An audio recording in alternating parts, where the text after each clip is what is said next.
Pessoal, bom dia. Essa disciplina, Metodologia e Didática do Ensino Superior, é uma disciplina bem aprazível, assim, ela é bem gostosa da gente desenvolver, principalmente para quem tem interesse em se melhorar em termos de ministrar palestra, dar aulas, né, desenvolver essa capacidade de organizar. Coach também vai precisar de conhecer dessas estratégias, né, metodológicas e didáticas. Então, eu vou apresentar para vocês um plano de ensino. Ele não está fechado, ele é, obviamente, uma proposta para que a gente possa também fazer algum ajuste aqui, se necessário, e dentro também do que for possível, né?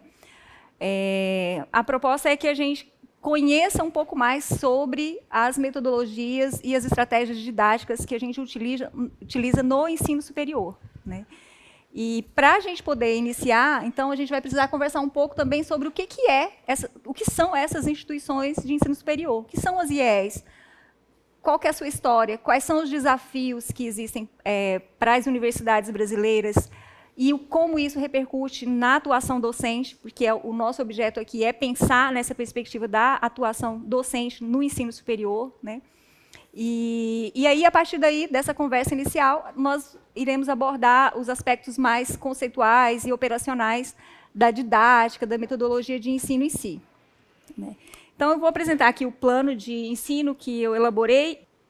Bom, então, qual que é a ementa, né? O que essa disciplina oferece dentro do curso de Gestão e Governança no Ministério Público, né?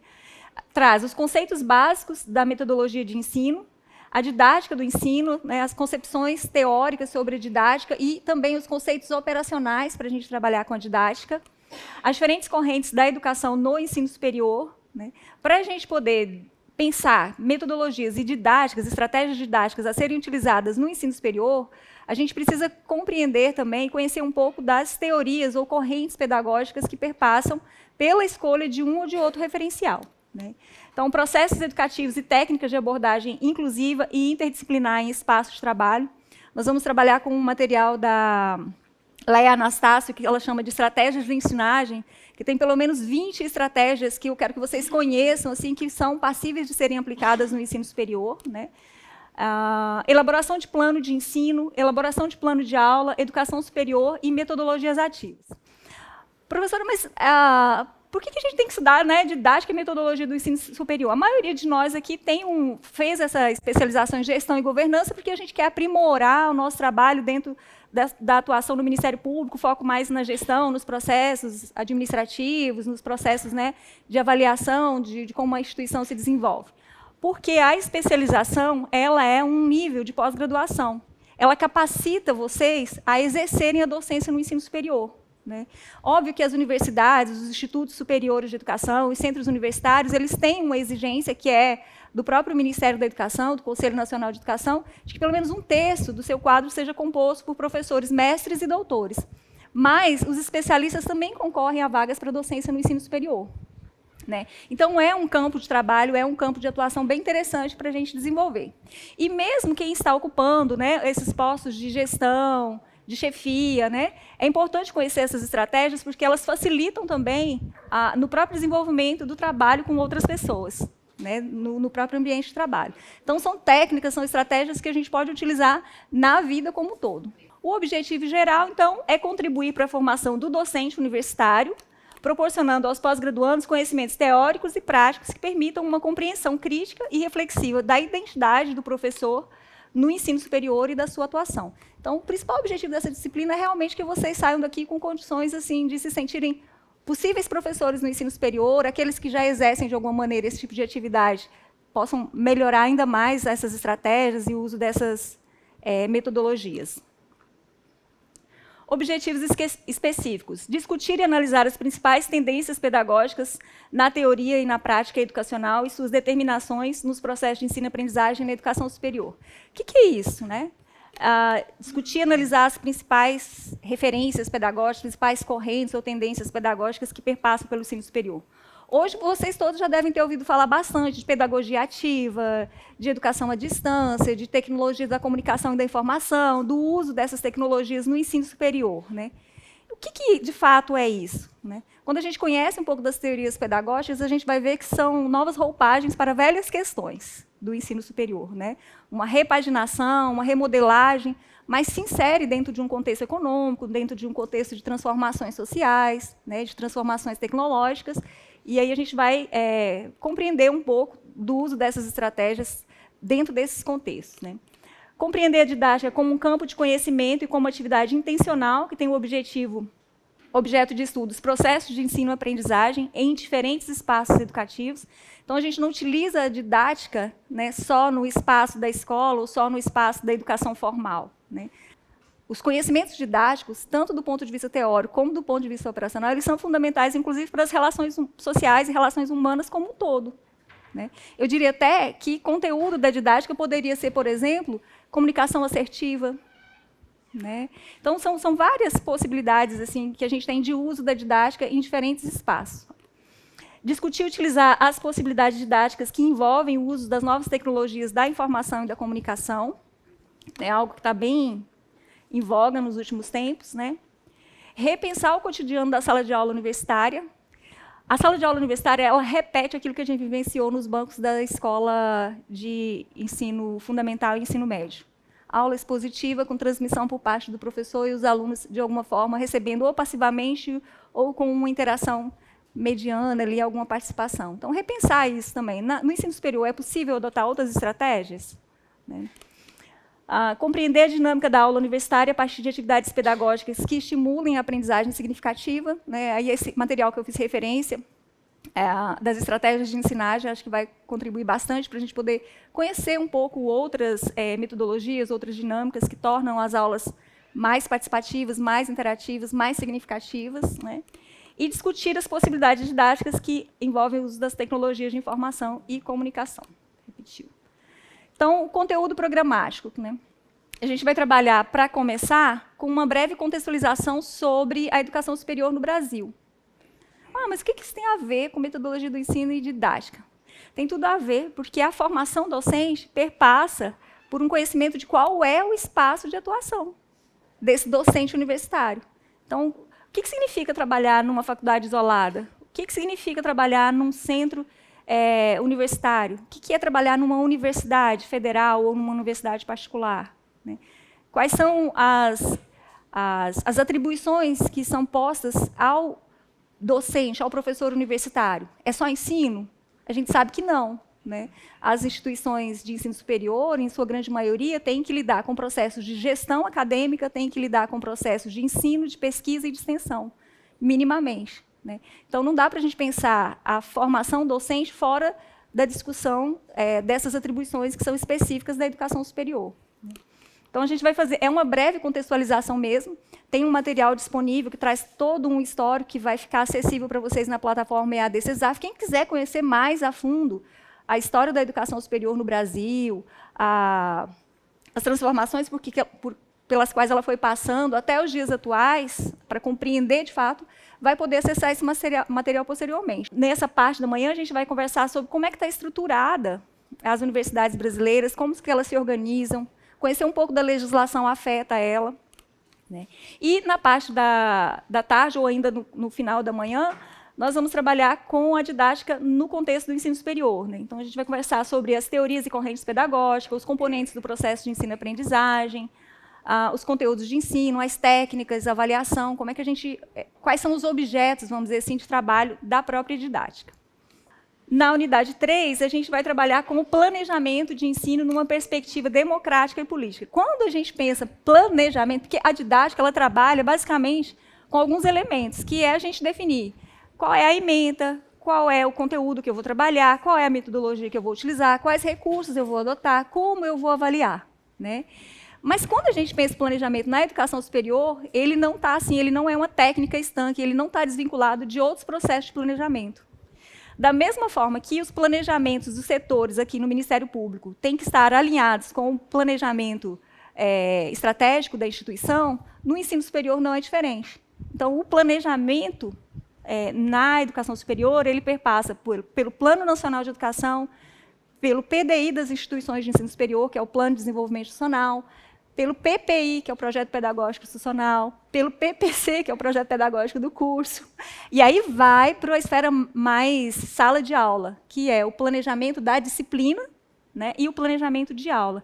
Então, a gente vai perpassar por esses elementos para a gente poder construir isso. E aí, conversar um pouquinho também sobre essas metodologias ativas, que estão em uso hoje, com a adoção das novas tecnologias de informação e comunicação. E, para fechar com chave de ouro, se der tempo, como a professora colocou, a ideia é que a gente faça um exercício prático, né, como se nós estivéssemos participando de um processo seletivo para uma instituição de ensino superior, pleiteando uma vaga para magistério do ensino superior.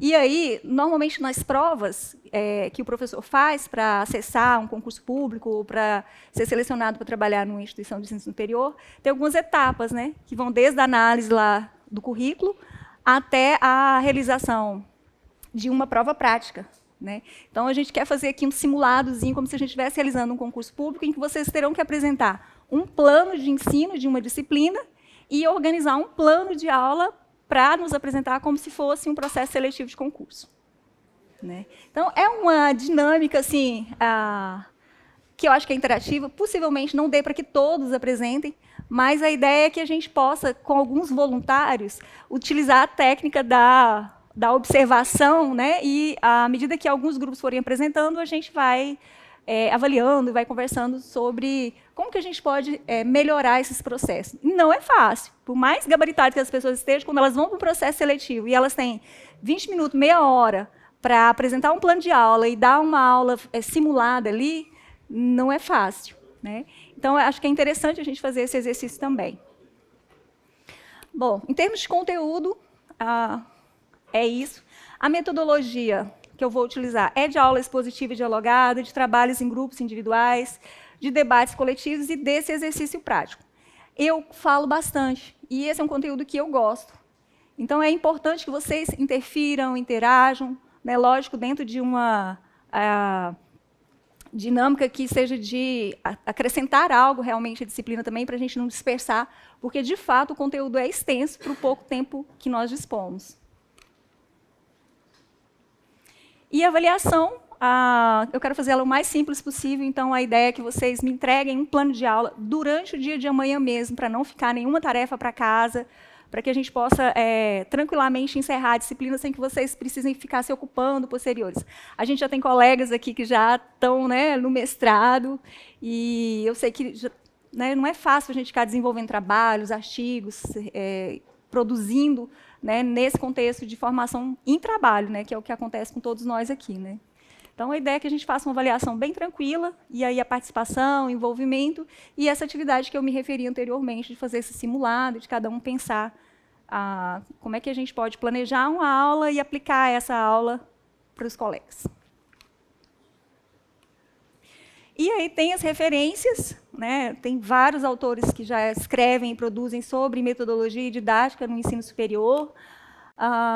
Particularmente, eu gosto muito da Selma Garrido, da Léa Anastácio. Essas referências, algumas já estavam constantes no projeto pedagógico da pós-graduação, então são disciplinas que a gente não pode alterar, porque é a bibliografia que foi apresentada para o Conselho, mas tem coisas mais atuais, e já estão disponibilizadas lá na plataforma EAD para que vocês possam acessar esse material. Tá bom? Vocês sabem quando que surgiu as primeiras instituições, não vou nem chamar de universidade, as primeiras instituições de ensino superior no Brasil? Tem alguma noção? Mais ou menos? Quando? Oi? Isso. Isso. Desde a vinda da família real ao Brasil. Mas aí, quando a gente pensa assim, né, parece, ao mesmo tempo que parece distante, é muito recente. É muito, muitíssimo recente. As primeiras instituições de ensino superior datam assim, né, bem do começo mesmo, assim, Oi? As primeiras? A primeira, que era a UFRJ, ela era a Escola de Formação do Exército, aí depois como universidade... Tá. Na verdade, as primeiras escolas foram as escolas da Bahia e a de São Paulo. E aí, depois, com o tempo, as universidades mesmo foi só mais à frente, lá em 1930, 34, mais ou menos. Então, é muito recente essas histórias da educação superior no Brasil. E aí a gente vai conversar um pouquinho sobre esse contexto, né? É, como eu disse, uma introdução, vamos dizer assim, para a gente poder se situar, né? Se eu vou ser docente numa instituição de ensino superior, eu preciso conhecer quais são os dilemas que as instituições de ensino superior vivenciam. É fácil ser docente no ensino superior? Né? E, recentemente, a gente teve muitas polêmicas em torno, inclusive, do papel dos professores, dos pesquisadores nas instituições de ensino superior. Então, é importante conhecer esse universo, porque a identidade profissional, como docente, né, professor do magistério do ensino superior, ele perpassa por um espaço que é de bastante disputa, tanto teórica, quanto política, quanto de recursos, né? E é com isso que o professor universitário vai ter que lidar. Ele é a engrenagem principal dentro das instituições de ensino superior, né? Os espaços colegiados que existem, que debatem e que propõem as políticas para a educação superior, eles devem ser ocupados prioritariamente por professores. Então, não é só uma coisa técnica de ir em sala de aula dar aula, simplesmente, né? Envolve um conjunto de conhecimentos, de habilidades, de competências que a gente precisa desenvolver. Bom, então, o ensino brasileiro ele constitui um acontecimento tardio, né, em termos de história da educação superior no mundo e na América Latina, né? As primeiras universidades na América Latina foram criadas no século XVI e XVII, quando na Europa já existiam várias universidades. A de Coimbra, salvo engano, em Portugal, ela data do século XII, salvo engano, né? Ela é uma das mais antigas que existem. Então, veja, praticamente 8 séculos depois é que a gente veio ter uma escola, não era nem uma universidade, uma escola superior, né?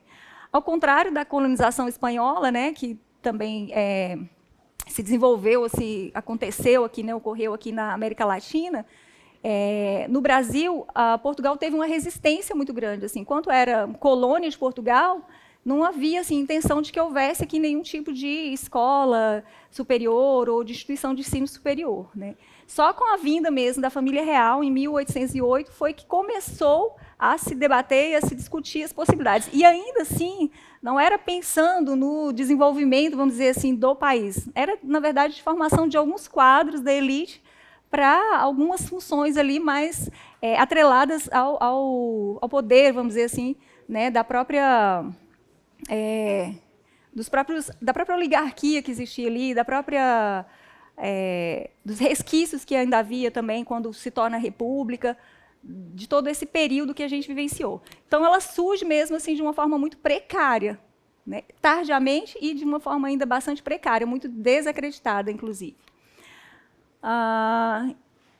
Tinham por objetivo apenas fornecer quadros profissionais para desempenhar diferentes ocupações na própria corte, né? Então, não tinha essa perspectiva muito de desenvolvimento do próprio país, de fazer avançar algum tipo de relação. A gente vivia uma situação de escravidão, né, mandando os produtos para fora do país. Não fazia muito sentido para essa corte, né, investir, vamos dizer assim, no desenvolvimento aqui do próprio país. Isso no pensamento, né, de quem, naquele momento ali, detinha o poder político, o poder econômico e o controle também sobre o país, né? No final do Império, o país contava com somente 6 escolas superiores voltadas para a formação de juristas, médicos e engenheiros. Não é à toa também que, até hoje, esses cursos são considerados cursos de maior prestígio social, vamos dizer assim, né? Em 1900, olha como é recente, né? Não existiam mais que 24 escolas de ensino superior. 3 décadas depois, o sistema contava com uma centena de instituições, sendo que várias delas foram criadas pelo setor privado, né, especialmente ligado às igrejas católicas. Então, até 1900, a gente tinha um número pífio assim, de instituições de ensino superior no país. E não eram universidades, né, eram escolas de medicina, escolas de direito, né, bem específicas. Aqui até trouxe uma fotografia da Escola de Cirurgia da Bahia, em Salvador, que foi uma das primeiras a serem instituídas no país. Pensassem foi perigoso. Até o início da década de 30, o sistema de ensino superior era constituído por um conjunto de escolas isoladas, de cunho profissionalizante, divorciada, né, da investigação científica e que absorvia aproximadamente 30 mil estudantes. Mas vocês conseguem visualizar assim, o contexto? Né? 1808, 1824, né, quando surgem ali algumas escolas, né? A gente está falando de pequenas localidades, assim, de uma população extremamente rural, né? Então, pouquíssimas pessoas, de fato, iam, inclusive, pleitear ensino superior. Quem tinha condições ia estudar na Europa, né?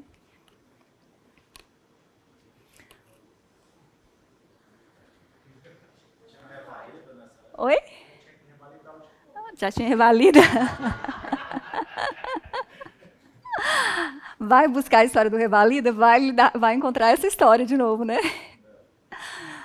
Em 1964, quando ocorre o golpe militar, né, instaura o regime da ditadura, que vai até, né, 1985, quando a gente começa a vivenciar os processos de redemocratização do país, dá-se o início ao processo que a gente chama de desenvolvimentista, né? E aí há um impulso, vamos dizer assim, para a criação das instituições de ensino superior no país.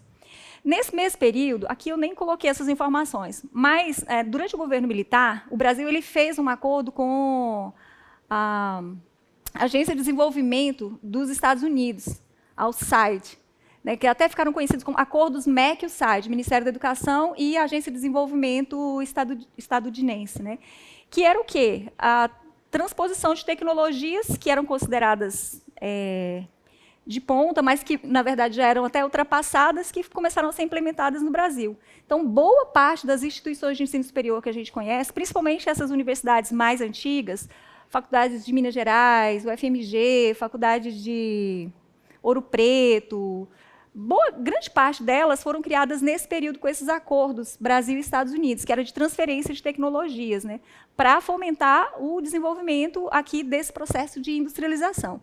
Aí a formação que essas universidades trouxe, ela já tinha um caráter também diferente do que era vivenciado nas universidades europeias, porque ali tinha um caráter muito pragmático, né, formação de mão de obra para esse processo de industrialização emergente. Então, essa perspectiva também de pensamento crítico, de pesquisa, isso também ficou, mais uma vez, comprometido.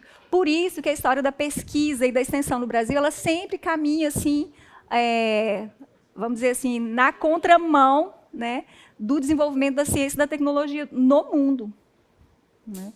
Nós somos um dos países assim, que menos desenvolve e que menos aplica recursos no desenvolvimento de ciência, de tecnologia e de inovações, né? Então, o aumento da demanda por ensino superior, nesse período, né, da ditadura militar e até final dos anos 80, foi provocado por setores médios urbanos que começavam a emergir nesse processo de industrialização e de urbanização, que passaram a disputar a promoção nas burocracias públicas e privadas por meio do investimento maciço na escolarização e na obtenção do ensino superior. Então, a classe média começa a pleitear vagas, né? Essas vagas que eram praticamente inacessíveis, que era para um pequeno grupo da população, né, elas começam a ser objeto de disputa também pela classe média, que vê como forma de ascender a alguns postos, a ocupar alguns espaços, a formação de nível superior. Daí também, né, essa coisa do nosso vestibular extremamente propedêutico, assim, né, da gente ter todo o nosso ensino voltado para passar no vestibular para poder acessar o ensino superior, porque o número de vagas permaneceu sempre limitado, né? Então, ao mesmo tempo, o movimento estudantil criticava o funcionamento do ensino superior, especialmente pela ausência da pesquisa, né, e da extensão no interior das universidades, e foi nesse contexto que o governo militar introduziu a principal reforma, o que foi considerado uma das principais reformas da educação superior do país, que é a reforma do ensino superior de 1968. Né? Em 1968, essa reforma, vamos dizer assim, do ensino superior, ela vai ter uma importância grande, porque ela vai institucionalizar a pós-graduação estrito sensu, que é o mestrado e o doutorado, incrementar uma política de formação de recursos humanos com vista à criação de potencial científico e tecnológico. Então, aqui surgem algumas instituições de fomento, a pesquisa, criam-se os programas de mestrado, os programas de doutorado, né? Tem todo um contexto assim, de incentivo. Mas, ao mesmo tempo, na contramão das reivindicações do movimento estudantil e dessa classe média que pleiteava vagas na universidade para poder acessar melhores postos de trabalho e melhores cargos públicos, o Ministério da Educação também autoriza a criação das faculdades particulares, das instituições privadas. Então, ao mesmo tempo que ele não consegue aumentar as vagas, e aí, para poder resolver o problema da pressão da sociedade que estava pleiteando vagas, libera as instituições privadas para que ofertem também os cursos de graduação, cursos de mestrado, cursos de doutorado, dentro do limite da legislação. E o que vai acontecer? O que vocês acham que acontece com isso? A gente tem poucas vagas nas instituições públicas, a gente tem uma reforma que vai trabalhar com ciência agora, com fomento à pesquisa, a desenvolvimento tecnológico, e a gente tem instituições privadas. Quem que vão para as instituições privadas? Quem não passou na pública. E aí, gente, começa esse gargalo, vamos dizer assim, da educação superior, e essa dicotomia, essa dualidade na educação superior, ela se intensifica. Que aí o que vai acontecer? As universidades públicas serão extremamente seletivas, com vestibulares extremamente difíceis. Alguns de vocês talvez lembrem, assim, vocês são muito jovens, né? Eu acho todo mundo muito jovem aqui. Mas eu não vou muito longe.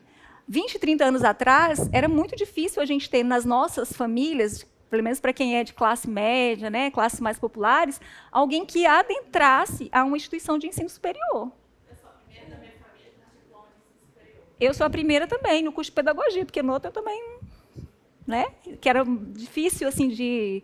Então, assim, era muito difícil. Da minha geração para frente, né, da década de 90 para cá, foi que a gente começa a ter assim, algumas possibilidades de acesso ao ensino superior, mas era bastante limitado.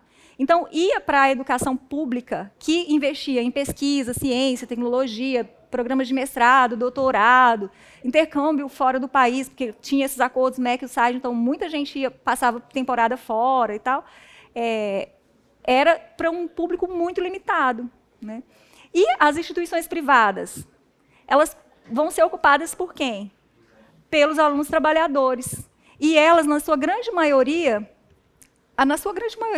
Renato, algumas que são mais elitizadas, assim, né, de católicas, curso de direito, essas mais consolidadas, que também recebem parte, vamos dizer assim, da elite, né?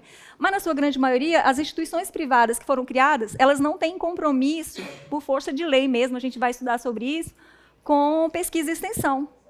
E, geralmente, são faculdades isoladas, que não trabalham ensino, pesquisa e extensão, não trabalham diversas áreas do conhecimento. Então, você tem uma faculdade de direito particular, aí você vai se matricular naquela faculdade de direito particular, mas você fica no ensino, né? Então, você vai ter uma formação mais precária, que geralmente é para aquele aluno trabalhador que não conseguiu acessar, pelas vias do vestibular, a instituição pública. Então, a gente vai ter essa dualidade no ensino superior, né? Quer falar?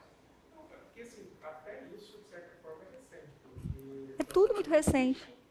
Mas a questão do acesso do trabalhador à privada também é relativamente recente. Eu diria que de 2000 e alguma coisa para cá que se intensificou. Porque antes também o valor era muito alto, até mesmo para quem estava trabalhando. Sim. E acessar. Eu mesmo, se eu pudesse pagar, eu tinha feito particular. Mas a solução foi fazer vestibular até passar, porque não tinha essa possibilidade de pagar. O que os dados do censo que é feito da educação superior mostram é que, desde sempre, conviveu as universidades públicas e as universidades privadas, as instituições públicas e as instituições privadas na educação superior. As instituições públicas sempre foram em menor número, mas elas sempre detiveram um maior quadro de professores com mestrado, com doutorado, desenvolvendo ensino, pesquisa e extensão. Elas são em menor número e, durante muito tempo, ficou quase no meio a meio, assim, as matrículas na educação superior e as pública e na educação superior privada eram 59%, 50%, era bem equilibrado. Hoje em dia, a gente vai trabalhar com esses dados também, a realidade é bastante distinta. De 2000 para cá, né, houve um boom, uma explosão assim, das instituições privadas, né, inclusive do modelo à distância, né. E aí a gente tem hoje um percentual de 86% das matrículas na educação superior são em instituições privadas. 84%, salvo engano. 16% só é que são matrículas nas instituições públicas. Situação, né? Então, mesmo nos anos de 1970 e 1980, o poder público optou por manter no âmbito federal e estadual as universidades públicas gratuitas, na sua grande maioria nas capitais, só mais recentemente, como a Mariana apontou, que a gente vai trabalhar com a interiorização dessas universidades, dessas instituições públicas, né, no Brasil afora, que são caracterizadas como multifuncionais. Multifuncionais por quê? Porque fazem formação em várias áreas, porque trabalham com ensino, pesquisa e extensão, né? Que deveriam associar ensino, pesquisa e extensão com um número limitado de vagas. Já no setor privado, por sua vez, predominam as faculdades isoladas, voltadas apenas ao ensino e oferecendo cursos de baixo custo, especialmente nas áreas das ciências humanas e ciências sociais aplicadas. Então, o Brasil consolidou assim, um sistema de ensino com 2 segmentos bem definidos, um público e um privado, né? Essa estrutura do sistema de ensino superior foi formalizada depois com a Lei de Diretrizes e Bases da Educação Nacional, que tem um conjunto, né, de artigos que tratam da educação superior, que a gente vai ler agora também para que vocês possam conhecer um pouco, né? Na LDB ficou definida a vinculação da receita tributária para a manutenção e desenvolvimento do ensino público federal e foi assegurada à iniciativa privada a participação na oferta do ensino superior. Feita essa breve introdução sobre, né, essa história, vamos dizer assim, né, da educação superior no país, mostrando um pouco como que se dá essa dualidade, né, escola pública, instituições públicas, instituições privadas no ensino superior e como isso repercute na formação docente, a gente vai conhecer agora um pouquinho da legislação da educação superior. A Lei de Diretrizes e Bases da Educação, a Lei 9394/96, ela tem um capítulo específico só para tratar da educação superior, né? E aí eu vou passar mesmo rapidamente alguns, e depois vocês vão ler um material para a gente poder abrir para discussão, que são esses artigos relacionados à educação superior, que eu acho importantíssimo que qualquer pessoa que pleiteie, em algum momento, participar de um processo seletivo, dar aula numa instituição, seja pública, seja privada, precisa conhecer. Então, o artigo 21 da Lei de Diretrizes e Bases da Educação, ele coloca que a educação escolar, ela compõe-se de educação básica e de educação superior. Ele chama de educação escolar porque ele está se referindo ao sistema formal de educação, né, que abarca tanto as escolas de educação básica, educação infantil, ensino fundamental, ensino médio, como as de educação superior, né. O artigo 43, ele vai falar que a educação ela tem um conjunto, que a educação superior, né, o ensino superior, ele tem um conjunto de finalidades, de atribuições, que é bastante amplo e que tem uma relevância muito grande em termos de desenvolvimento de uma nação, né? Estimular a criação cultural e o desenvolvimento do espírito científico e do pensamento reflexivo, né? Será que consegue, nas instituições de ensino superior, estimular a criação cultural e o espírito científico e de pensamento reflexivo? Vou dar assim, né? A gente trabalhou a metodologia da pesquisa juntos, né? Vocês estão num curso de pós-graduação, já são profissionais que estão atuando, e a gente tem dificuldades de elaborar um pequeno projeto de pesquisa, não tem? Então, será que a gente deu conta, será que a instituição de ensino superior deu conta de incentivar esse espírito crítico e o pensamento reflexivo, investigativo, né? Tem falhas nesse processo, né? Não estou apontando o dedo aqui, criticando, não, é só para mostrar assim, como que, às vezes, aquilo que está projetado na forma da legislação, que é o ideal, que a gente deve buscar, na verdade, né, ainda encontra-se bem distante do que é a realidade, né. Formar diplomados nas diferentes áreas de conhecimento, aptos para inserção em setores profissionais e para participação no desenvolvimento da sociedade brasileira, e colaborar na sua formação contínua. Incentivar o trabalho de pesquisa e investigação científica, visando o desenvolvimento da ciência e da tecnologia, da criação e difusão da cultura, e, desse modo, desenvolver o entendimento do homem e do meio em que vive. Promover a divulgação de conhecimentos culturais, científicos, técnicos, que constituem patrimônio da humanidade, e comunicar o saber através do ensino, de publicações de outras formas de comunicação. Uma crítica ferrenha que são feitas às universidades e que eu até considero que são válidas, é da quantidade de produções, né, quando a gente fala aqui em termos de promover e divulgar os conhecimentos, né, que ficam engavetadas nas bibliotecas e que não são de conhecimento da população, que não são numa linguagem acessível e que não estão disponíveis, né? Não um conhecimento que muitas vezes é gerado, ou ele realmente não era um conhecimento de valor, porque era repetição mais do mesmo, que também é muito comum, né? Ou porque, de fato, não houve uma política de extensão, de divulgação desse conhecimento. Então, tem conhecimento de coisas simples que poderiam estar acessíveis, que foram produzidos nos espaços das instituições superiores de educação, mas que não são acessíveis, né? Ou que não são comunicados. Suscitar o desejo permanente de aperfeiçoamento cultural e profissional e possibilitar a correspondente concretização, integrando os conhecimentos que vão sendo adquiridos numa estrutura intelectual sistematizadora do conhecimento a cada geração. Aqui a gente está falando das gerações, né?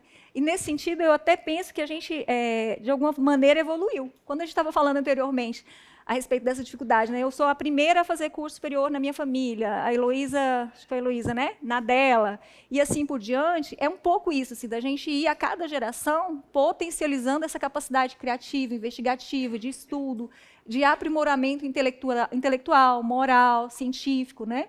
Que a universidade pode proporcionar, né? Estimular o conhecimento dos problemas do mundo presente, em particular os nacionais e regionais, prestar serviços especializados à comunidade e estabelecer uma relação de reciprocidade. As nossas instituições aqui do Tocantins, as que vocês conhecem, elas têm um link com a formação e com o desenvolvimento regional que vocês trabalharam no encontro passado? O que vocês acham? Vocês tiveram uma disciplina de desenvolvimento no encontro passado?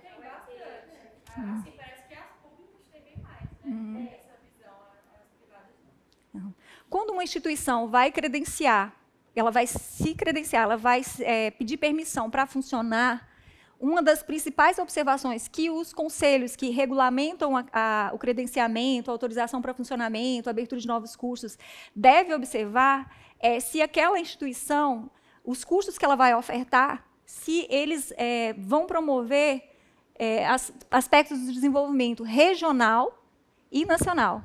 Mas ela necessariamente deveria tratar de questões que são questões regionais, do desenvolvimento regional. Então, uma instituição que abre um curso vou dar um exemplo, um curso de Direito no Tocantins, né? O que esse curso de Direito deve observar? Em tese, as questões regionais. Quais são as questões que mais marcadamente envolvem o campo de conhecimento do direito aqui no Tocantins? Questão de terra, questão de meio ambiente, questão indígena, né? E os nossos cursos, os que estão ofertados, eles possibilitam esse debate efetivo, construção de conhecimento nessas áreas? A impressão que a gente tem é que só nos momentos de argumentação para aprovação dos credenciamentos. Passou aquilo, a gente já perde e começa a trabalhar numa perspectiva mais generalista, uma formação multigeneralista, que não repercute, né, em termos de conhecimento aplicado para o desenvolvimento regional. A mesma crítica a gente faz em relação aos cursos de pós-graduação, inclusive o nosso mesmo, né? Um curso de gestão e governança no Ministério Público, criado com a intenção de quê? De que se produza conhecimento suficiente para que a gente possa, pelo menos, pensar os processos que a gente vivencia internamente de uma maneira diferente e propor alternativas, soluções que possam ser aplicadas, né? A gente consegue? A gente fica mais no campo mais geral, né?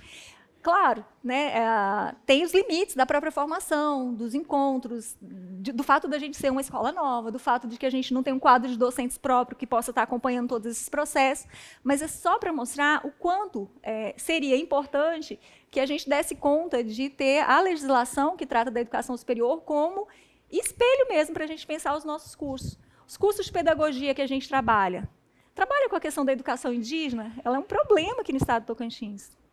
Trabalha a questão do financiamento e controle público dos recursos? Não trabalha. A gente forma alunos, eu falo porque eu sou professora na UFT do curso de pedagogia também e em outras instituições, a gente forma um professor de sala de aula para trabalhar com as crianças da educação infantil e anos iniciais. Isso por si só não é suficiente para fazer as mudanças e as transformações necessárias no contexto Tocantins, em que há desvio dos recursos públicos da educação, em que há uma série de outras questões que perpassam por coisas que não estão necessariamente só nessa relação de ensino, professor-aluno, sala de aula. Sempre que a gente pensa em aplicabilidade do que é desenvolvido nas instituições de ensino superior, nos cursos de pós-graduação, a gente tem que partir sempre daquilo que é a questão objeto lá da metodologia da pesquisa, né? Uma questão problema, um problema real, né? Mas compreender o contexto onde aquilo aquele problema está inserido, né? Para que a gente não fique sempre trabalhando na perspectiva de precarização ou de máxima eficiência com mínimos recursos, né? Que aí é como se diz, não tem recurso, então vamos pensar como é que a gente sem recurso vai poder se virar. Não se trata disso, senão a gente só precariza, mas de pensar, né, o conjunto, a questão do financiamento, a questão dos recursos e daquilo que é possível dentro das condições reais, né? Pegando um exemplo meio aleatório, eu estou lá numa sala de aula da educação básica, eu estou falando da minha experiência, né, do campo mais da minha atuação, e eu tenho uma sala com 40 alunos. E aí, na teoria, eu tenho que dar uma atenção individualizada, fazer a avaliação diagnóstica de cada um, desenvolver diferentes estratégias para cada um. Como que eu faço isso com uma sala de 40?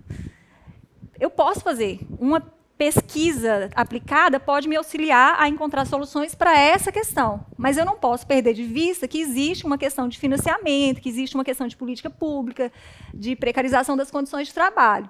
Mas, ainda assim, eu posso, né, numa pesquisa aplicada, desenvolver alguma coisa que me possibilite, sem perder essa perspectiva do macro, pensar algumas alternativas que são de resposta mais imediata.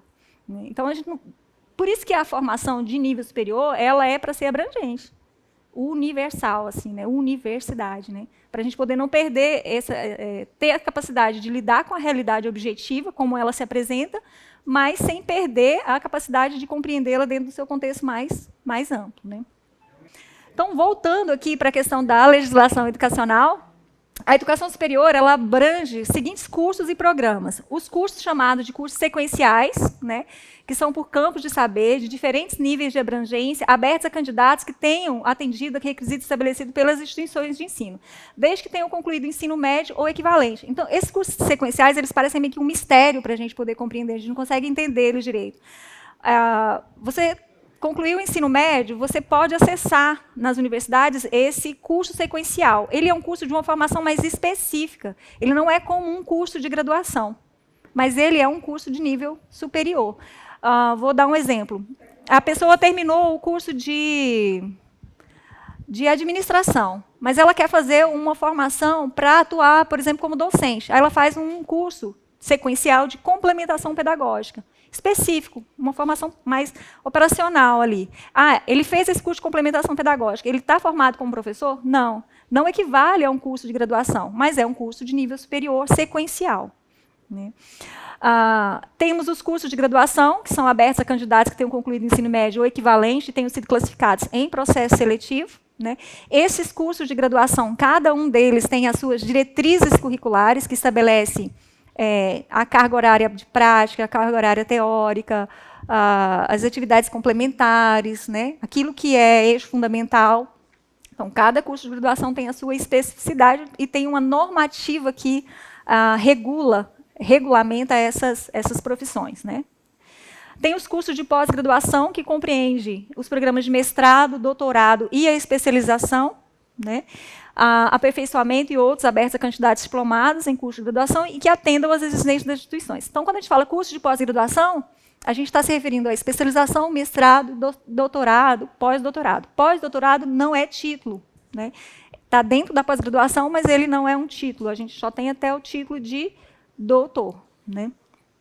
E os cursos de extensão, que são abertos a candidatos que atendam aos requisitos estabelecidos em cada caso pelas instituições de ensino. Os cursos de extensão, diferentemente também, eles não precisam ser vinculados a quem tem graduação. Os cursos de extensão são aqueles de transferência dos conhecimentos produzidos no âmbito da universidade para a população. Então, às vezes, pode ser através de um curso voltado para um público mais especializado, com um acesso a um nível mais superior de conhecimento, como pode ser para uma população analfabeta, né, porque eles são cursos de extensão que são ofertados ao público mais geral.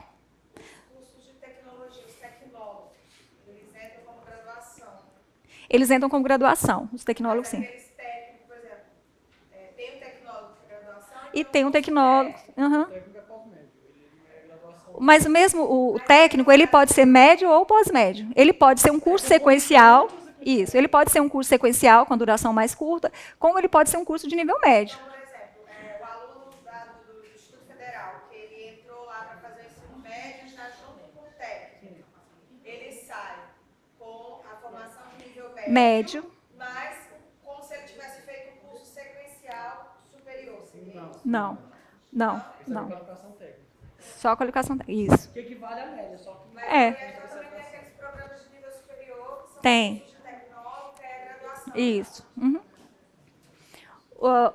De uns tempos para cá, a gente viu um investimento maior nos cursos de tecnólogos, que são cursos de nível superior, são considerados como um curso de graduação, que tem uma duração mais curta e que responde a uma demanda bastante prática e pragmática do próprio desenvolvimento econômico das sociedades. Então, eu tenho necessidade de formação de mão de obra um pouco mais aligerada para determinadas áreas que estão sendo exigidas, vamos dizer assim, em termos de desenvolvimento produtivo do país. E aí esses cursos foram implementados, estão sendo implementados.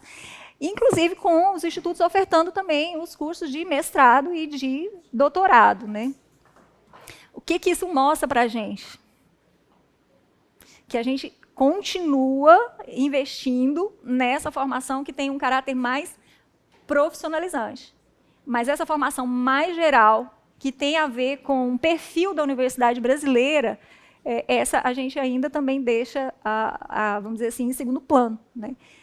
Que é aquela discussão, uma formação muito teórica, não tem aplicabilidade prática. Então, vamos preparar alguns cursos que tenham uma aplicabilidade prática e que tenham menos teoria, né? E aí a gente vai caminhando com esses diferentes tipos de ofertas de cursos de educação superior no país, né?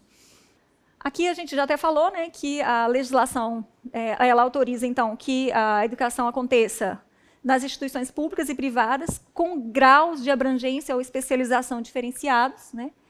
A autorização e o reconhecimento de cursos, bem como o credenciamento de instituições de educação superior, tem prazo limitado, sendo renovado periodicamente após processo regular de avaliação.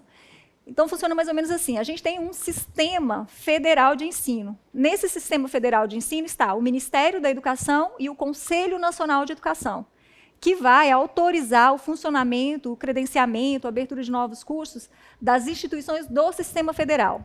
Quais são as instituições do sistema federal? As universidades federais, os institutos técnicos federais, o próprio Ministério da Educação, o Conselho Nacional de Educação. Em âmbito estadual, a gente tem o sistema estadual. O sistema estadual é que vai credenciar e autorizar o funcionamento dos cursos que são de âmbito estadual, né, que estão criados dentro do poder público, supervisionado pelo poder público do Estado. Então, a gente tem o Unitins, né, responde junto ao Conselho Estadual de Educação. A gente tem a Escola de Governo do Ministério Público Tocantins, responde ao Conselho Estadual de Educação, né. Aí eu tenho o Sistema Municipal de Educação, porque alguns municípios têm as suas, né, até mais recentemente, tinham as suas instituições de ensino superior. O que é muito complicado em termos de legislação, porque o município ele só pode investir na educação superior se ele tiver atendido plenamente a sua etapa de obrigatoriedade, que é a educação infantil e os anos iniciais do ensino fundamental. No Tocantins, eu desconheço algum município que tenha essa condição. Ela é municipal, mas ela acabou...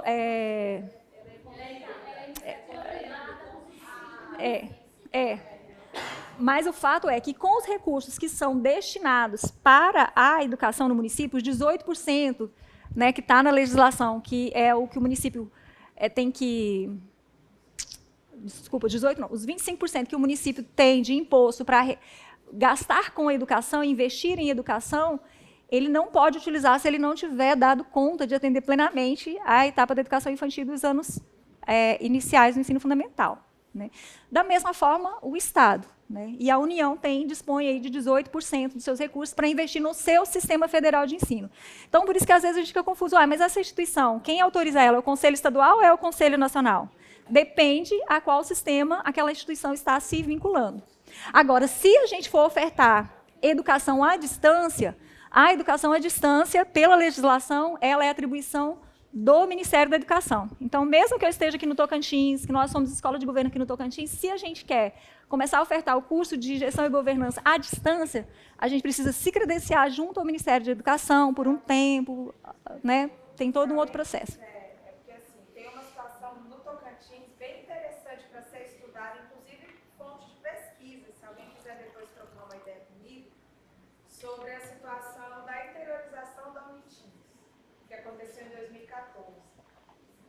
É um processo bem interessante de pesquisa mesmo, olhar lá o histórico, porque a Unitins ela já tem uma história diferente, porque ela foi federalizada para virar o UFT, depois ela recuperou ali o resgate da Universidade Estadual. Ela tem uma história muito interessante, que gera assim, um campo de pesquisa bem vasto, se alguém quiser. Então, se alguém tiver curiosidade, quiser trocar ideia, eu conheço de fundo isso aí.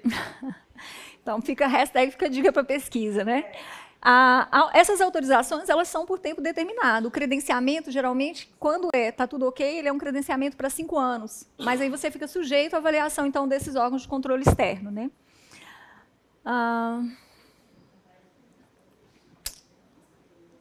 Aí que estão falando das sanções, no caso, né, de algum descumprimento, de alguma situação considerada irregular por esses órgãos que precisam ser sanados, né?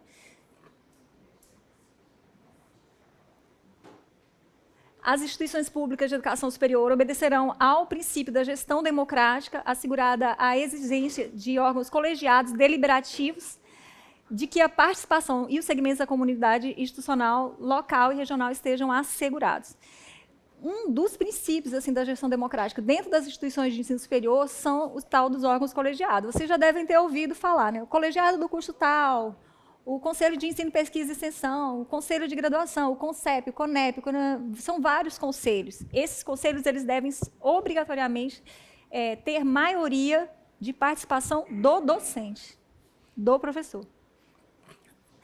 Em qualquer caso, docentes ocuparão 70% dos assentos em cada órgão. Então, dentro das instituições de ensino superior... Oi?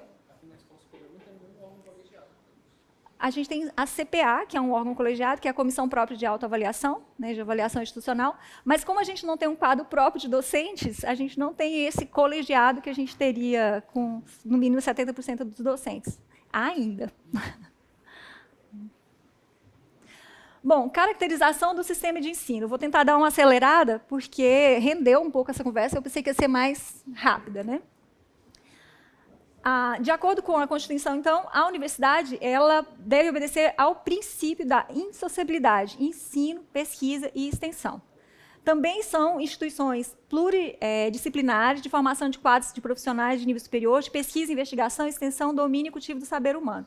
Isso é o que caracteriza uma das instituições da educação superior, que é a universidade. Sempre que a gente pensar em universidade, a gente vai ter que considerar que ela tem que trabalhar essa insociabilidade, ensino, pesquisa e extensão. Ela não pode oferecer só ensino, ou trabalhar só com programa de mestrado e doutorado, só com a pesquisa, né? Ela tem que trabalhar com esse tripé, ensino, pesquisa e extensão.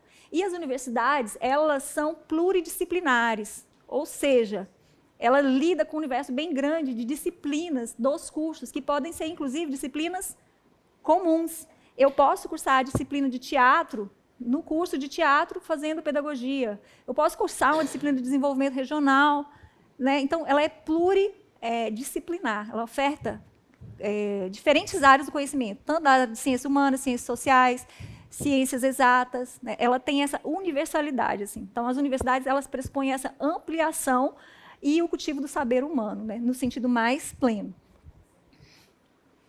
Depois não, ainda sobre as universidades, né?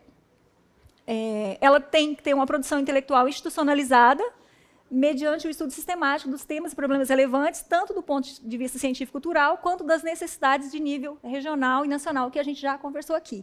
Então, eu tenho uma Universidade Federal Tocantins, ela tem que atender às perspectivas de desenvolvimento desse Estado, especialmente. E em âmbito nacional também, mas ela não pode abrir mão de tratar das questões, ofertar cursos, ter no seu currículo as disciplinas que, de alguma maneira, busquem responder às questões que são questões regionais. Um terço do corpo docente, essa é outra diferenciação básica das instituições universidade com as demais. Um terço do corpo docente, pelo menos, tem que ter titulação acadêmica de mestrado ou doutorado. Essa exigência não se aplica para as faculdades integradas, para as faculdades isoladas, que são o maior número das instituições privadas.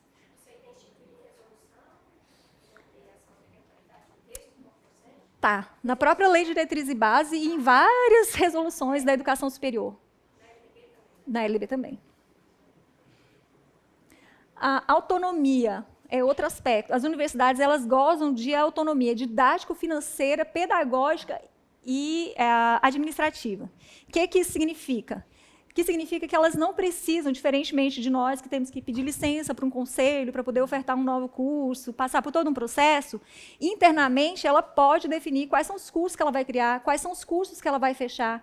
Ela define onde ela vai gastar o recurso que ela possui para poder administrar. Só universidade. Só a universidade e os centros universitários também.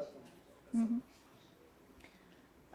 Então, elas gozam de autonomia didática, financeira, pedagógica, que as outras instituições não gozam. Né? Não podem criar cursos e fechar cursos ao seu bel prazer. Elas precisam de autorização do órgão que credencia ela, que autoriza ela, seja o Conselho Estadual ou o Conselho Nacional. A gente tem também os centros universitários, né? Aqui no Tocantins a gente conhece a UBRA, né? Então, os centros, né, são instituições que oferecem educação de excelência, têm autonomia em seus cursos e programas de educação superior. Eles têm autonomia no sentido de estarem dispensados de solicitar a autorização para novos cursos. No entanto, eles não são obrigados a trabalhar com ensino, pesquisa e extensão. Né? Trabalham, porque querem concorrer, normalmente são particulares os centros universitários, então eles querem atrair também o público. Mas eles não têm a obrigatoriedade de trabalhar com pesquisa e extensão, os centros. As universidades, sim. Então, o que difere os centros universitários das universidades é que eles não têm essa obrigatoriedade da indissociabilidade entre ensino, pesquisa e extensão. A Centro de Educação Tecnológica, né, que a gente também conhece aí, né, são instituições que podem oferecer educação em nível básico, técnico e tecnológico em nível de escola secundária e de capacitação pedagógica para professores especialistas. Além desses centros, que hoje em dia já quase não existem mais, né, a gente tem os institutos federais de educação, que foram absorvidos, isso. A maioria foi absorvido pelos institutos, né? Que são instituições pluricurriculares, multicampus, né, os institutos, e eles priorizam a oferta dos cursos profissionais e tecnológicos, né, de nível superior também, mas podem ofertar, inclusive, a modalidade de nível médio. Né. Hoje em dia, a distinção entre institutos e universidades, a linha está bem tênue, assim, porque os institutos eles têm esse caráter mais de aplicabilidade do conhecimento. Igual a gente tem o mestrado acadêmico e o mestrado profissional, é como se a gente tem a universidade e a gente tem os institutos. Né? E, no momento, os institutos estão ganhando mais espaço, pelo próprio contexto que a gente está vivendo no país. Né? E a gente tem as faculdades integradas, faculdades isoladas e institutos de educação superior, né? Que são instituições multicurriculares organizadas para atuar de uma maneira comum e sob um regime unificado. Então, você tem faculdade de Direito, faculdade de Medicina, faculdades de Administração, ou faculdades integradas, que abarcam, às vezes, um curso ali de Administração, um curso de Direito, mas ela não tem essa abrangência, né, que os centros e as universidades possuem. E longe de terem obrigatoriedade de pesquisa, ensino e extensão, e tampouco de ter nos seus quadros um terço de professores que sejam mestres e doutores. O que isso significa, na ponta, na prática? Uma formação de nível superior, um pouco inferior ou precarizada em relação às instituições de maior porte ou às instituições universitárias. Né? E aí, a grande questão é, os dados do censo mostram que mais ou menos assim, 80% das instituições privadas que ofertam educação superior são essas faculdades integradas e faculdades isoladas. Isso significa que boa parte da população do ensino superior, dos ingressos, né, das pessoas que ingressam no ensino superior, estão estudando nessas instituições. Por isso, também, essa dificuldade que a gente estava falando anteriormente, assim, né, uma formação aligerada, uma formação generalista e uma formação que não permite essa leitura mais complexa que a gente busca fazer da realidade e do trabalho técnico que a gente tem que desenvolver, porque está nesses espaços.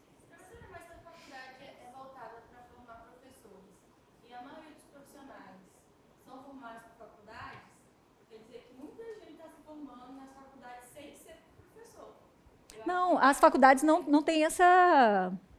Ela não tem essa prerrogativa de que forma o professor, não. As faculdades podem ofertar qualquer curso. Qualquer curso, licenciatura, bacharelado. Não tem essa prerrogativa assim, de que são faculdades ofertam formação de nível superior, formação para professores, não. Não.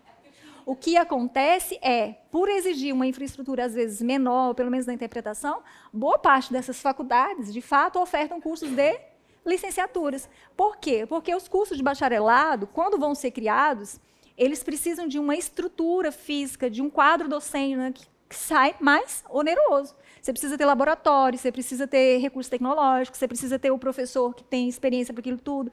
Então, é diferente, acaba tendo um custo mais alto. Então, boa parte dessas faculdades ofertam os cursos que são os cursos que a gente chama de cursos de menor prestígio social e de menor remuneração. Porque a nossa sociedade, ela viu a educação dessa forma. Sim, sim. Para ser social. Não por uma questão de, Sim, vou desenvolver o país, vou melhorando. mais elevado. Mas é exatamente isso, gente. Só ilustrando, assim, eu vejo essa diferença da qualidade entre a formação proporcionada por uma dessas faculdades isoladas, tal, e as universidades, centros universitários, públicos ou privados, na própria, por exemplo, um exemplo bem claro para mim é na seleção de estagiários aqui do MP. Quando você pega um estagiário que ele é oriundo de uma universidade, um centro universitário, né? Não estou falando universidade, tipo universidade que só tem um UFT, né? Mas tem um centro universitário, tem a Católica, tem a UBRA. O nível desses estagiários é muito diferenciado em relação àqueles que vêm de faculdades isoladas. O grau de conhecimento, o grau de disposição, eu vejo assim, é um degrau muito grande, assim, sabe? Mas tem que ser assim. Formação. Porque presta atenção, a nossa economia e as nossas empresas e as nossas instituições, elas ocupam uma posição na economia mundial de subserviência aos centros dominantes. Então, assim, a educação é no sentido assim, por que você está nessa posição? Porque eu estou formado, porque eu tenho esse diploma. Não é porque você desenvolveu ou sabe. Não, a educação, como na nossa sociedade, ela é uma chave que gira e abre uma porta. Não, eu só fiz ilustrar a questão da diferença de qualidade profissional mesmo, assim, do grau de qualidade de profissional que é formado nas instituições. Sim. Aí, olhar essas coisas assim permite a gente olhar para determinadas políticas de educação superior voltadas para financiamento da educação superior com uma perspectiva mais crítica. Assim. Por um lado, nós, né, assim, achamos interessante ProUni, FIES, etc. e tal, um certo financiamento. Quando a gente vai ver, são financiamentos para as instituições privadas, né? Então fortalece um sistema privado que comprovadamente já tem uma avaliação de que não tem a formação técnica, humanística, unilateral que o ensino superior em si, né, até o nome ensino superior era para dar essa dimensão mesmo de acesso universal aos conhecimentos mais elaborados, mais elaborados, mais sofisticados, exatamente, que a gente pudesse ter acesso, né? Em 2009... Sobre o que ela falou, assim, eu acho que o que acontece é que nas universidades tem um nível, para você entrar na universidade, por exemplo, na UFT ou no UFTO, você precisa ser um aluno melhor, porque você vai concorrer com outras pessoas, você vai ter que conseguir uma daquelas vagas, né? Então, certamente, quem estuda lá vão ser os melhores alunos, porque eles tiveram que se preparar para estar lá. Então, quando você vai pegar um aluno de lá e de uma faculdade particular, por exemplo, você vai pegar um aluno melhor de lá, porque essa é a realidade aqui da capital. O padrão do aluno é que faz o... Agora, se você pegar, por exemplo, estagiários e alunos do interior, como é lá no caso da comarca que eu moro, lá em Comé, ali todo mundo é redondeza estuda na faculdade de Guaraí, que é uma faculdade. Então, assim, você sendo bom, você sendo ruim, você não vai ser aluno para cá. Então, a realidade lá é diferente. Você tem a questão da regionalização. Lá você vai tirar aluno bom e aluno ruim da mesma instituição. E aqui não, você já vê que é diferente, né? Sim. Então, isso está relacionado diretamente ao individual de cada um. Então, eu tive estagiários de público e de privado. E eu não notei diferença de uma para outra. Me chamou a atenção. Margarete, essas questões, assim, não perpassa pelo campo individual de cada um, porque, assim, o aluno, assim como o professor, ele vai ter as suas limitações, os seus enfrentamentos, ele vai ter que, de alguma maneira, se qualificar. Existem estudos que mostram que várias das faculdades que ofertam os cursos à distância receberam notas, participaram de processos avaliativos e os alunos tiveram resultados, às vezes, até melhores do que os das instituições que são presenciais e públicas. Isso mostra o quê? Um esforço sobrenatural, vamos dizer assim, para se destacar em termos de qualidade do ensino.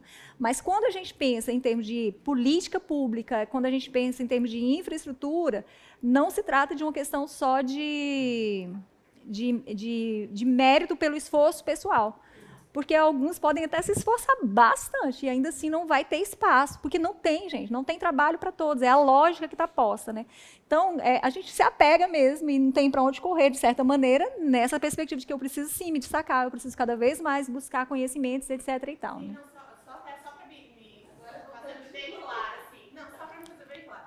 Eu não estou criticando os alunos em si, eu vejo pela qualidade da formação ofertada, não os alunos. A formação ofertada, ela é diferenciada, não estou criticando os alunos, não, tem aluno, não, realmente, de fato, eu conheço vários alunos que estudaram em faculdades isoladas, integradas, e que são excelentes profissionais, não estou criticando os alunos, eu falo a qualidade da formação, o grau de conhecimento que um aluno de uma universidade recebe é muito diferente do que eu de uma faculdade, não estou criticando o aluno, eu estou criticando a instituição de ensino. Mas parece que agora o aluno está entrando e saindo da faculdade, ele sai da faculdade com o mesmo conhecimento que ele entrou. A maior realidade que está estagiário, já terminou a faculdade, estagiário recente, você vai fazer qualquer coisa, a pessoa não sabe nem, né? E aí é um nível de Precarização muito grande, né? Mas se o aluno quiser aprender. Pessoal, só em termos de dados assim do censo escolar, né, o último censo realizado do ensino superior, ele mostrou aquilo que eu havia falado anteriormente, né, um número muito maior de matrículas nas instituições privadas, né, 87,6% de matrículas nas instituições privadas e apenas 12% nas instituições públicas, né. Dos ingressantes, 3,2 milhões foram para as instituições privadas, o que chega então a um percentual de 86%, né. Dos docentes que atuam na educação superior, 54% estão em instituições privadas e 47% no sistema público. Desses, né, do sistema público, 37% possui mestrado e 45% possui o doutorado. Então, mesmo em menor quantidade nas instituições públicas, em termos de número, né, de docentes, é nelas, nas públicas, que ainda estão o maior número de professores, mestres e doutores. Desafios da docência no ensino superior, né? Pensando, então, tudo isso, e para a gente fechar um pouco essa conversa que a gente iniciou agora pela manhã, né? Desafios da docência no ensino superior e a construção da identidade profissional.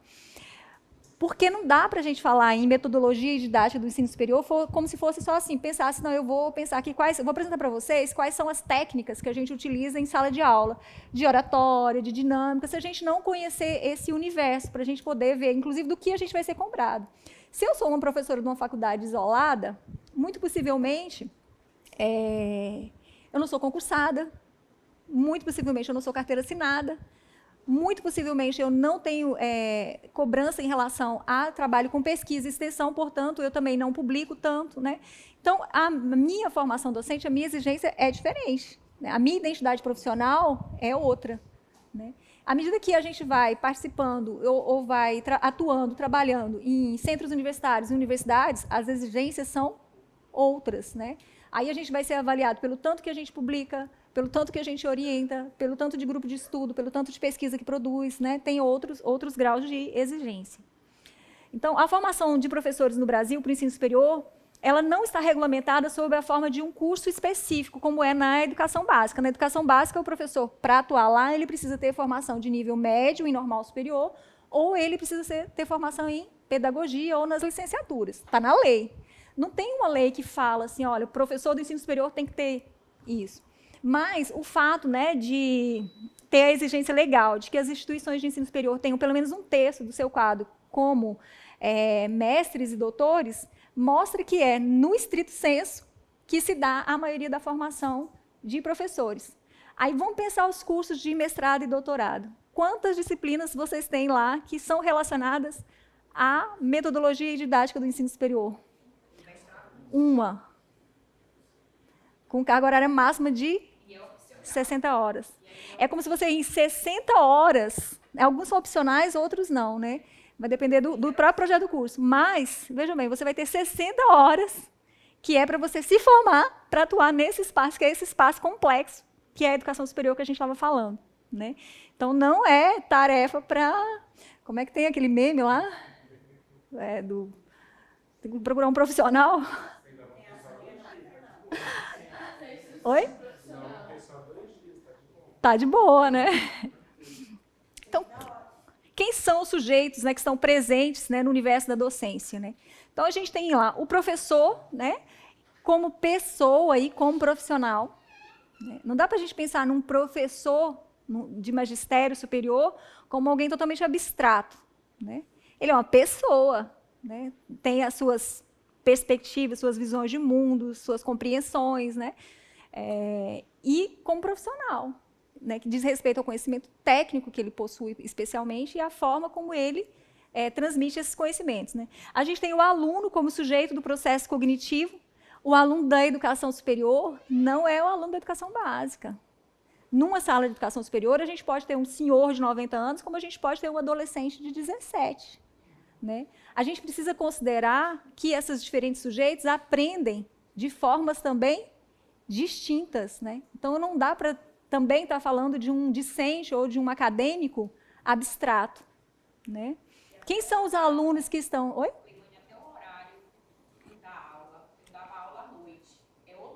É outro público.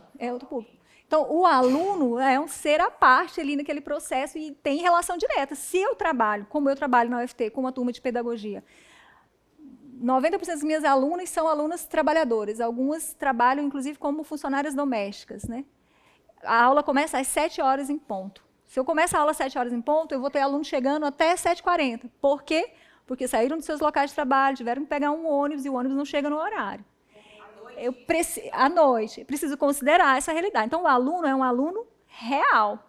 Se eu tenho alunos, e os alunos reais que eu estou falando de uma situação mais de precarização, estou falando de alunos também que vêm dominando todas as tecnologias, com acesso a conhecimento.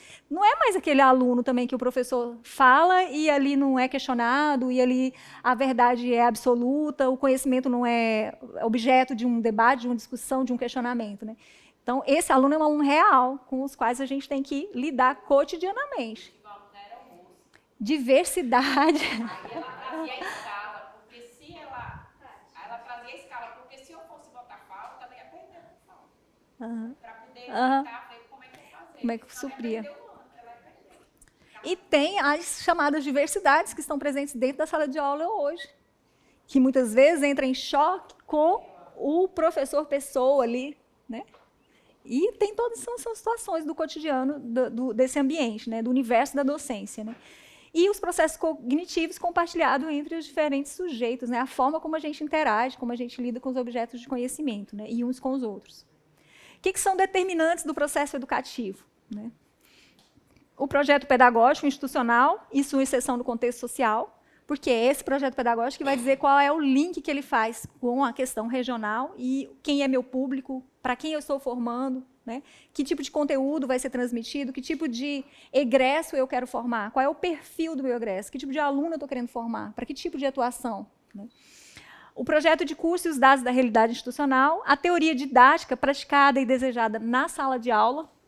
Né? Se eu tenho uma teoria didática que é fundamentada numa pedagogia mais tradicional, é uma visão de mundo, é um modo de perceber o aluno, é um modo de lidar com o conhecimento que é diferente de quem já tem uma perspectiva mais da pedagogia ativa, que fundamenta lá na escola nova, que, né, mais trabalho em grupo, mais interação, o aluno como responsável pelo seu próprio desenvolvimento, quase um autodidata. Né? Então, são teorias diferentes que também vão repercutir, vão ser determinantes nesse processo educativo. A ação docente na universidade. Né? O outro desafio é a construção coletiva interdisciplinar. Na universidade, a gente vai ter que lidar com os nossos colegas de trabalho. E são enfarentos. Não são fáceis. Cada um com as suas verdades, cada um com as suas teorias, cada um com as suas compreensões, cada um com seus núcleos de pesquisa, cada um disputando recursos que são poucos, cada um disputando publicações. Não é fácil. Né?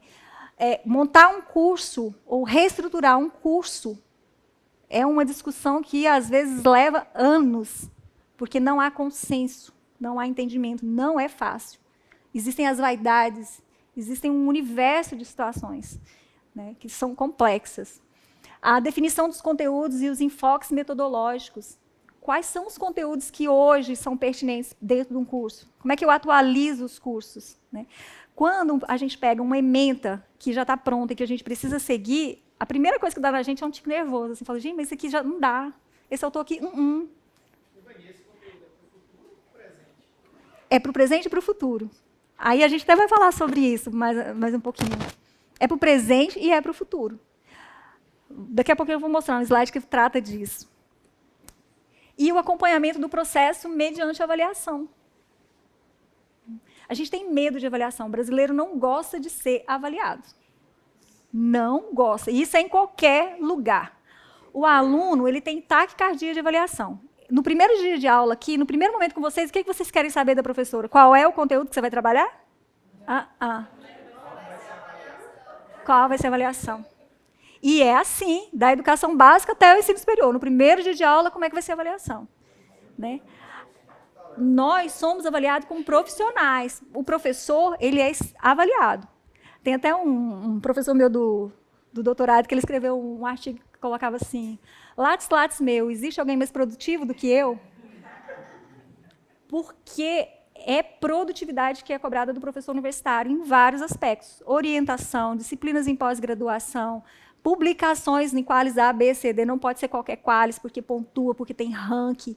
É uma sociedade da competitividade. É a lógica imperante no ensino superior. Né? Uma crítica dessa massificação, mercantilização do ensino, nem só do ensino, dessa relação do aluno com o professor, com uma abordagem que era artesanal, dizer assim, que o aluno era artesanalmente, o conhecimento era construído para uma visão agora de produção em massa, né? A visão de produção em massa, ela sempre existiu, na verdade, né? De uniformização, de padronização, etc. E tal, ela sempre existiu. Agora, a gente tem uma flexibilização dessa formação, porque a gente está jogando ela muito mais para o próprio aluno que vai buscar, através da chamada pedagogia ativa, aí, por autodeterminação, por disciplina, por etc. e tal, buscar o papel do professor é só de mostrar onde é que ele vai buscar a informação, mas ele próprio é responsável pelo seu aprendizado, né?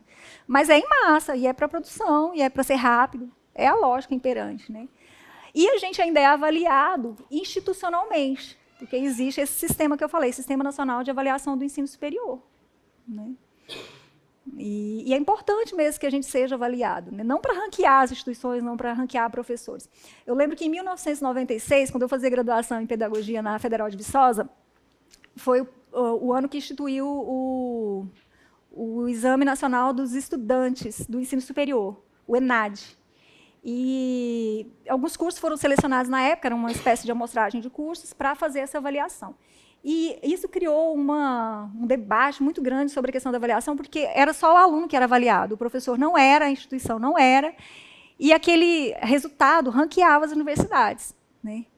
E aí foi a partir daí que surgiu, inclusive, esse Sistema Nacional de Avaliação do Ensino Superior, que avalia muito mais do que só o aluno. Imagina, eu estou lá numa instituição que ela é centenária, lá em Minas Gerais, uma universidade que tem todos os campos, cobre todas as áreas, desde as ciências duras às exatas, as tecnologias aplicadas, etc. e tal. E tem uma universidade do Tocantins, que na época acho que nem existia, mas que tem 10 anos de existência, 15 anos de existência. Eu tenho programas de doutorado e de mestrado nas regiões Sul e Sudeste, de longa data. As regiões Norte e Nordeste, muito recentemente, que vieram implementar esses programas de mestrado e doutorado. Aqui no Tocantins, acho que de 10 anos para cá, que a gente passou a ter mestrado e doutorado aqui. Quem quisesse fazer tinha que se deslocar para outro estado. Então, não é possível fazer uma comparação, uma avaliação, pegando como referência só o resultado apresentado pelo aluno. E aí a gente foi aprimorando, vamos dizer assim, esses processos de avaliação do ensino superior, e hoje a gente tem os sinais que tem as suas deficiências, mas que avalia desde a dimensão de infraestrutura, a formação docente, apoio discente e um conjunto, vamos dizer assim, de elementos, né?